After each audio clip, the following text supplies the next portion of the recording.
So guys, yan. Maggagala po kami.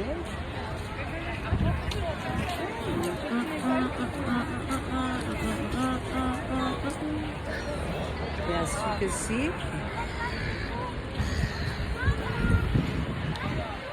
Kita natin ang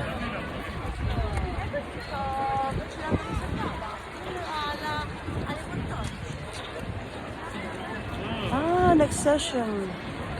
Yan po yung mga next session na aakyat sa taas, nakapapila pa po sila. And this is the middle of the Eiffel Tower.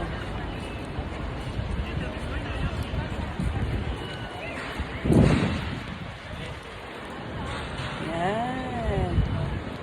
Hindi naman siya masyadong kataasan na nakikita natin sa mga pictures. Not really.